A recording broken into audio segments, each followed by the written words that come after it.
네, 오늘 이 아침에 나오신 여러분들 환영하고 축복합니다. 자, 우리는 이제 10번째 재앙의 마지막 출애굽의 과정을 우리가 살펴보고 있는데, 아직 출애굽한 것은 아니고 여호와께서 모세를 통해서 이스라엘 백성에게 명령하신 것입니다. 그리고 그대로 순종해서 유월절과 무교절을 진행하는 모습을 우리는 볼 수 있습니다. 그래서 오늘 본문에는 무교절 규례와 유월절 규례가 함께 나온다는 것입니다. 근데 오늘 먼저 읽은 15절부터 20절까지는 무교절 규례고, 그 다음 21절부터 28절까지는 유월절, 첫 번 유월절을 너희가 어떻게 지킬 것이냐 하는 것에 대해서 설명하고 있죠. 자, 유월절과 무교절은 사실은 같은 절기입니다. 그래서 출애굽이라는 이스라엘 백성이 애굽에서 400년 동안 살다가 이제 나오는 과정 속에서 발생한 절기가 유월절과 무교절입니다. 그래서 유월절은 엄격히 말하면 어린 양을 잡아서 그 피를 바름으로 10번째 장자의 죽음을 면하기까지가 유월절입니다. 유월절. 그래서 그랬죠. 유월절, 패스오버, 영어로 말하면 담을 뛰어넘다.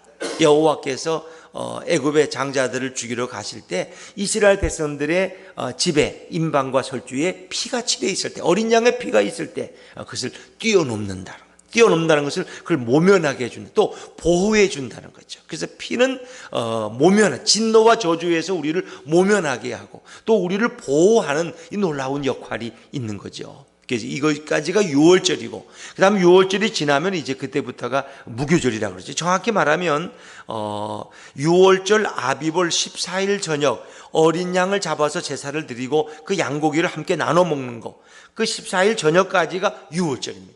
그 다음에 무교절은 15일부터 그 한 주간 동안, 15일부터 다시 말하면 21일까지 그 한 주간 동안 무교병을 먹는 절기다. 무교병. 무교병이라는 건 효모가 없는 딱딱한 땅. 그러니까 우리가 찐빵 같은 건 예전에 이제 효모를 넣으니까 그게 부풀어 올라가지고 맛있는 말랑말랑한 땅이 되는데, 그걸 그냥 효모를 안 넣으면 그 딱딱한 빵이 되는 거죠. 맛없는 빵.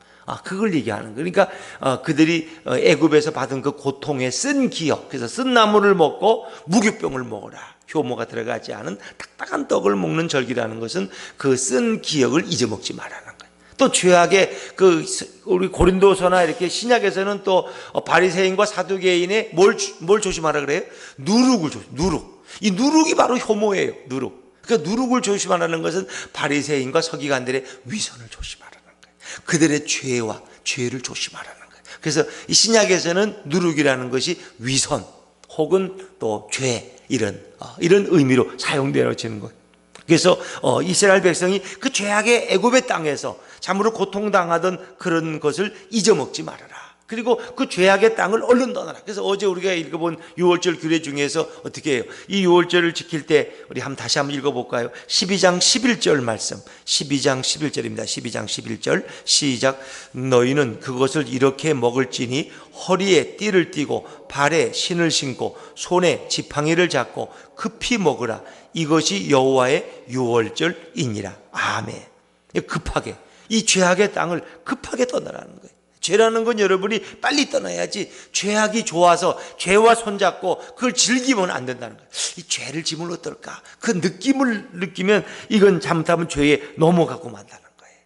그래서 죄라는 건 처음에는 아주 연약해 보이지만은 그거를 용납할 때 결국은 죄에 결국 나도 모르게 깊이 빠져들어가지 말라는 거예요. 그러니까 우리는 내가 이 정도쯤은 이겨낼 수 있지, 자만해서는 안 된다. 누구도 자만할 수 없다는 거예요. 그래서 우리 사회적으로 이렇게 저명한 분들이 뭡니까? 저렇게 훌륭한 인격이 훌륭한 분들이 왜 바람을 피워? 아내가 미스 코리아 출신인데 다 애들이 잘 되고 그냥 집은 부러울 게 없어. 늘 웃음소리야. 그런데 그 남편이 외도하다가 걸려가지고 말이에요. 이 창피를 떠는 거예요. 왜 그렇습니까? 죄라는 건 그렇게 무섭다는 거예요. 나 정도는 그런 죄에 안 빠져. 나는 충분히 뛰쳐나올 수 있어. 근데 그렇지 않다는 겁니다. 죄는 작아도 그걸 용납하면은 결국은 내가 죄의 노예가 돼버리고 만다는 거예요. 그러니까 죄는 멀리하고 급히 죄에서 빠져나오라는 거예요. 그래서 애굽을 떠날 때는 뒤도 돌아보면 안 돼. 지팡이를 잡고 허리를 잡고 신발을 신고 이 땅에서 얼른 빠져나오라는 거예요. 이게 무교절의 의미예요. 무교절. 그래서 보면은 유월절이라는 것은 어찌 보면 정말 그 죽음의 자리에서, 장자의 사망의 자리에서 하나님이 우리를 구원하셨다는 하나의 감사절의 의미가 있는 것이고, 무교절은 고난의 땅, 그 고통스러운 그 기억도 하기 싫은 그 땅에서 하나님이 우리를 이끌어내셨다 하는 그 출애굽의 의미가 더 강한 것이 무교절이다 하는 것입니다. 그래서 유월절과 무교절은 하나의 절기 같지만 엄격히 말하면 구분되어 있다. 유월절이 끝나고 그때부터 무교절이 시작된다 하는 것을 생각하면 되겠습니다. 역시 그러나 제일 중요한 의미는 이 유월절의 어린 양이라는 거. 어린 양의 피를 그 문설주와 임방에, 문설주라는 건 그 대문의 기둥, 현관문의 기둥에, 그 임방이라는 것은 좌에서 우로, 위로 또 아래로 이렇게 문주방 같은, 우리 문주방 있죠. 위에는 이제 석가래라 그러나요? 뭐 문주. 그래서 문을 만드는 그 문설주와 임방에 피를 바르면 거기에는 죽음의 사자가 들어오지 못하고 뛰어넘어간다. 그래서 우리 가만히 보면은 왜 하나님께서 하필이면 이렇게 피로 우리를 구원하실까? 이런 생각 드지 않습니까? 피로. 그래서 우리가 성찬을 할 때는 포도주를 가지고 성찬을. 근데 미국의 어떤 미친 교회에서는 왜 꼭 포도주를 가지고 하느냐? 그거는 피는 생명이다. 그러니까 생명이라는 게 뭐냐? 어머니의 젖이 생명이다. 그 아기를 먹여 살리니까. 그래서 우유를 가지고 성찬을 하는 그 미친 교회도 있다 그래요. 미친 교회. 여러분, 이거 미친 거죠. 이거 왜? 피라는 걸 물론 색깔도 피지만 피가 곧 생명이에요. 피. 사람이 피를 흘리면 죽는 거예요. 우리 몸에 이 피가 뭐 몇 프로가 있는데 거기서 몇 프로가 빠져나가면, 그래서 사람이 죽어갈 때 어떻게 해요? 그 수혈을 하면 살리는 거예요. 피는 곧 생명이다. 그래서 피가 우리를 구원하는 것은 예수 그리스도의 생명이 우리의 죽음을 쫓아내고 예수의 생명으로 우리를 살린다는 그런 의미를 가지고 있는 거죠. 그래서 우리가 예수의 보혈, 예수의 피, 이건 참 아름다운 것이다. 어떻게 하나님께서 이렇게 정하셨어요? 그래서 예수님의 그 생애를 보면은 제일 공성의 첫 번째 표적을 행하셨는데, 그게 어디였죠? 갈릴리 가나에서 뭐를 만드셨죠? 물로 포도주를 만든. 그러니까 예수님의 생애 제일 첫 번째 표적, 첫 번째 이적이 갈릴리 가나 혼인잔치에서 물로 포도주를 만들었다. 그건 그냥 단순히 그냥 잔치집을 흥겹게 하려고, 기적을 행하려고 이렇게 하신 것이 아니라, 그것은 예수님이 피를 흘리심으로써 인간을 구원할 것을 우리에게 보여주고 있는 거예요. 그리고 예수님의 생애의 시작이 갈릴리 가나에 물로 포도주를 만든. 그리고 예수님의 생애의 마지막이 뭐예요? 십자가에서 피 흘려 죽으신 거예요. 그래서 우리는 그것을 그냥 지나치는 것이 아니라, 성경은 다 그 모든 것이 하나님의 뜻이 있어서 그렇게 위치해 놓고 기록해 놓은 것이다 하는 걸 생각하시면 됩니다. 예수님의 보혈은 이렇게 능력이 있는 것이다. 그래서 보혈에 대한 찬송이 성경에 보면 너무나 많이 있죠. 다 예수의 피예요. 예수의 피. 실제로 역사 속에 16세기 네덜란드에서 네덜란드가 스페인의 통치를 받을 때가 있어요. 통치를. 그런데 한 번은 이 네덜란드 사람들이 왜 우리가 스페인의 통치를 받느냐? 그래서 반란을 일으켰어요. 그랬더니까 강력한 이제 장군을 보내서 이 네덜란드를 완전히 진압을 하는데, 이 로테르담 주의가 완전히 이제 진압당하고 또 항복을 하게 됐는데, 그 나머지 반란자들을 색출하는 일을 했어요. 이 스페인 군대들이 이 집집마다 다니면서 사람들이 있어 반란자들을 색출해서 무참히 죽이는 거예요. 일단의 무리들이 도망을 치다가 어느 골목 기퉁에 이르렀는데, 이제 막다른 집에 들어가 숨었어요. 왜? 집집마다 다 수색을 하고 다니니까 이제 큰일 났어요. 우리 집 순서가 되면 결국 걸릴 거예요. 그때 거기에 숨어있던 한 젊은이가 지혜를 났어요. 이렇게 하면, 이 집에 보니까 염소를 키우고 있네요.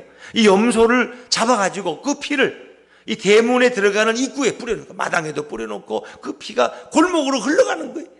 자, 그러니까 이제 이 수색을 하던 스페인 군대들이 이 집에 피가 있네? 이거 벌써 지나갔나 봐, 우리 앞선 사람들이. 그러니까 이거 사람 죽였으니까 피가 흐르잖아. 여기는 굳이 수색 안 해도 되겠어, 그냥 지나가세 하고 지나갔다는 거예요. 그래서 그 염소의 피가 그들을 살렸다. 그런 뭐 상징적인 어른 지나간 역사 속의 이야기지만 예수의 보혈만이 우리를 구원할 수 있다. 근데 여기 보니까 만약에 이런, 그러면 애굽인들이 만약에 이스라엘 사람들과 이렇게 교제하는데, 이스라엘 사람 중에 누가 말이야, 요번 10번째 재앙은 애굽인들은 피할 수가 없대. 특히 그 집은 그 장자가 있잖아. 그 아들 죽으면 안 되잖아. 그러니까 이 양을 잡아가지고 그 문설주와 임방에 우리 이스라엘 사람처럼 바르라고. 만약에 이걸 얘기를 해줬다고 보세요. 그래서 어린 양을 잡아가지고 그 문설주와 임방에 발랐어요. 애굽인인데. 만약에 그 소리를 귀하게 듣고, 왜? 여호와 하나님은 위대하시니까, 하나님은 반드시 한다면 하시는 분 알거든. 왜? 9가지 재앙을 경험했으니까 이제 하나님을 믿는 거야, 애굽인이. 그래가지고 이스라엘 사람이 얘기를 해줘서 만약에 그대로 했다면 어떻게 생각하세요, 여러분? 그 애굽인의 장자가 구원 받았을까요, 못 받았을까요? 저는 구원 받았다고 믿습니다. 물론 그런 일은 성경에 없지만, 그건 왜? 어린 양의 피는 그가 누구든지 남녀노소, 그가 뭐 이스라엘 사람이든 애굽인이든 그걸 따지지 않는다는 거예요. 그러니까 어린 양 예수, 이 보혈의 피는 누구든지, 그가 누구든지 그 보혈을 의지하는 자는 구원을 받는 줄로 믿으시기 바랍니다. 이 중요한 거예요. 혈색을 따지지 않고 인종을 따지지 않습니다. 뭐 흑인들은 뭐 저주받은 사람들이다, 뭐 백인들은 뭐 축복받아가지고 얼굴이 뭐, 사실은 이 백인들 보면 이게 뭐예요? 약간 색깔이 하얀 것 같지만 또 거기에 비하면 우리 아시아 사람들이 이 골든, 우리는 하얗지도 않아요. 또 우리 검었지도 않아. 우리는 금색깔이야, 골든. 이 너무 멋있어. 우리가 더 멋있는데 미국인들, 서양인들은 자기들이 멋있다 그러는데, 사실 이 피부 색깔을 가지고 이렇게 뭐 사람 인종을 구분하는 건 옳지 않아요. 그가 피부 색깔이 어떻든지 예수의 보혈로 우리의 죄가 용서받고 우리는 구원받는 줄로 믿습니다. 예수의 보혈이 중요한 거예요. 예수님의 피, 이 보혈, 이걸 의지하고 나가는, 이건 하나님이 그렇게 정하신 거예요. 구원의 방법으로 정하신 거예요. 그 피에 생명이 있는 거예요. 우리는 이것을 어길 수가 없는 거죠, 여러분. 자, 처음 난 것은 다 심판하신다 그랬는데, 우리 오늘 23절 말씀을 한번 띄워볼까요? 23절 말씀, 12, 23절 한번 같이 읽어보죠. 시작. 여호와께서 애굽 사람들에게 재앙을 내리려고 지나가실 때에 문 임방과 좌우 문설주의 피를 보시면 멸하는 자에게 너희 집에 들어가서 너희를 치지 못하게 하실이니라. 아멘. 그랬습니다. 참 놀라운 거예요, 여러분. 그래서 우리의 공로, 우리의 업적으로 아무리 계산해 봐도 천국에 들어갈 수 없는 거예요. 100% 온전하지 않으면 우리의 의 가지는 안 되는 거예요. 우리의 의는. 그래서 예수님 말씀에 너희 의가 바리새인의 의보다 낫지 아니하면 너희는 천국에 들어갈 수 없다는 거예요. 근데 우리가 바리새인들을 비판하지만 바리새인들은 얼마나 자기 의가 대단한지 몰라요. 그분들은 금식하죠. 그분들은 성경을 절절절 암송하죠. 그분들은 우리는 따라갈 수가 없어요, 바리새인들. 근데 그 바리새인들은 구원 받아요, 못 받아요? 못 받는다는 거예요. 예수의 공로 없이는, 예수의 보혈을 의지하지 않으면 구원 받을 수 없다는 거예요. 근데 우리는 바리새인들 따라가지를 못해. 사도 바울이 뭐라 그랬어요? 자기는 바리새인 중에 바리새인이라. 자기는 흠없는 사람의 삶을 살아왔다는 거예요. 근데 그런 사도 바울도 깨달은 것이, 내 의로는 구원받을 수 없구나. 오직 예수 그리스도의 보혈만이 우리를 구원할 수 있구나. 자기 의로는 안 돼요. 그래서 우리는 예수님의 의를 덧입는 거예요, 여러분. 그걸 아셔야 돼요. 우리의 구원은 내가 아무리 착하게 살고, 나는 거짓말 한번 해본 적 없다고, 나는 6.25 전쟁 때 누구 시체 한번 밟고 지나온 적이 없다고, 이렇게 해도 우리 의로는 구원받을 수 있어요. 십계명 율법이라는 것은 그 모든 100가지 중에 99가지를 다 지켜도 한 가지를 못 지키면 전체를 못 지킨 것과 똑같은 거예요. 그래서 성경이 말씀하시는 구원의 원리는 내 의가 아니라 예수님의 의를 의지할 때, 나는 아무리 부족하고, 그래서 그게 복음이. 여러분, 그래서 법원에 계신 판사, 또 검찰청에 있는 검사들이 구원을 더 많이 받을까, 감옥 교도소에 있는 죄수가 구원을 더 많이 받을까, 한번 생각해 보세요. 우리가 인간적인 눈으로 보면은 검사 판사야 그래도 번듯하게 살려고 애쓰던 사람, 남이 볼 때는 죄도 안 짓고, 그래 내가 검사 판사인데 법을 내가 실천하는 사람인데, 그러나 죄수들이야 다 그런 사람 아니야. 그러나 검사 판사는 자기가 의롭다고 생각한다. 나는 남보다 더 법도 잘 지키고 더 많은지 더 반듯하게 살고 내가 법을 집행하는 사람인데, 근데 그 자기의 의 때문에 결국 그는 구원받기 어려워. 예수를 믿고 의지하기 어렵다는 거예요. 그러나 이 교도소에 들어간 죄수들은 어떻습니까? 나는 그냥 망나니 같은 인생이고 그냥 눈만 뜨면 죄를 짓고 거짓말하고 도둑질하고, 그런데 그 사람은 그 예수의 복음의 얘기를 듣고 콧물 눈물 흘리면서 나는 망하고 죽을 놈이라고, 나는 지옥 갈 인생이라고, 나 같은 죄인이 예수님의 보혈을 의지하면 나 같은 죄인도 구원받을 수 있다니 이것처럼 놀라운 복음이 어디 있어. 그래서 감격하고 눈물을 흘리고. 그래서 오히려 확률적으로 보면은 교도소 들어가서 예수 믿는 사람들이 더 진실할 수가 있다. 왜? 나 같은 죄인 사람을 몇 명이나 죽인 나 같은 게 이거 어떻게 구원을 받아? 있을 수가 없는 일이야. 그럼에도 불구하고 복음은 예수를 의지하면, 예수의 보혈은 그의 모든 죄를 다 씻길 수 있다는 거예요. 여러분 어쩌면 너무 착하게 살아온 게 억울하지 않습니까? 아니 나는 손해 보면서도 이 착하게 살아왔는데 콩나물 하나 값도 안 속이려고 자집은 5,000원도 왔네. 아유 내일 갖다 줘야지. 양심에 걸려서 난 이렇게 정직하게 살았는데, 근데 그게 자기 의가 될 수 있다. 그러니까 우리가 제일 염려한 자기 의예요. 특히 이렇게 새벽 기도를 열심히 나오시는 분들은 어떻습니까? 주일날 가면은 새벽 기도 못 나오는 사람들을 보면은 좀 어떻게 보여요? 저래가지고 신앙생활이 대저 새벽 기도 평생 가도 한 번도 안 나오고, 나는 집사인데도 안 오는데 저 권사가 돼가지고 새벽 기도도 안 나오고 저래가지고 어떻게 천국을 가? 여러분 은근히 자기를 드러내는 마음이 조금이라도 있을까요, 없을까요? 있어요. 있다는 거예요. 나는 그래도 오늘 새벽에 나와서 이게 하나님 말씀 듣고 회개도 하고 나는 오늘 멋지게 살아간다, 이런 자기 의의가 생길 수 있다는 거예요. 그러니까 그게 우리가 제일 경계해야 돼요. 그렇다고 새벽기도 나오지 말라는 얘기는 아니에요, 여러분. 새벽기도 나와서 우리가 은혜를 깨달으니까 예수님의 공로를 아는 것이고 주님을 더 의지하는 것이지, 새벽기도 못 나오는 분들이 불쌍한 분들이지. 그런 신앙의 세계를 모르고 살아가니까. 그러나 그것이 자의 의의가 되면 안 된다는 거예요. 나의 의의고 나의 자랑이 되는 순간 다른 사람을 멸시하게 되고 뭔가 이렇게 다른 사람을 차별하게 되면 우리가 나 자신의 공로를 의지할 뿐 예수님의 공로를 의지하기 어렵다는 거예요. 그래서 우리는 언제든지 나는 예수님의 보혈 의지하지 않으면 구원받을 수 없는 존재다, 늘 그런 마음을 가지고 주님을 바라보시고 또 주님을 의지하시고 그럴 때 예수님께서 여러분의 마음에 더 놀라운 축복을 주실 줄로 믿습니다. 그래서 구하라, 찾아라, 두드리라. 어찌 보면 그거는 우리가 기도에 대한 교훈이죠, 말씀이죠. 뭐든지 구하고 뭐든지 찾고 뭐든지 두드리면 다 열린다. 그 말씀 맞아요. 그러나 사실은 엄격히 말하면 그 말씀의 의미는 오늘도 우리는 예수님을 구하고 예수님을 찾고 오늘 예수님의 문을 두드리라는 거예요. 그럴 때 우리가 구하지 않은 것까지도 주님은 다 채워줄 줄로 믿습니다. 그러니까 우리의 신앙의 수준이 이제는 뭐가 필요하다고 뭐 주세요, 냉장고 주세요, 세탁기 주세요, 벤츠 주세요. 벤츠는 좀 비싸지만 그렇게 구할 단계가 아니라는 거예요. 우리가 구할 건 오직 누구만 예수님만 구하라는 거예요. 예수님만 찾고 예수님만 구하고 예수님만 두드리면 우리가 구하지 않은 것지도 넘치도록 부어줄 줄로 믿습니다. 고린도후서 8장 9절에 보니까 그분은 부요하신 분이에요. 그래서 그 부요하신 분이 가난하게 오시면 가난한 우리를 부요케 하기 위함이라.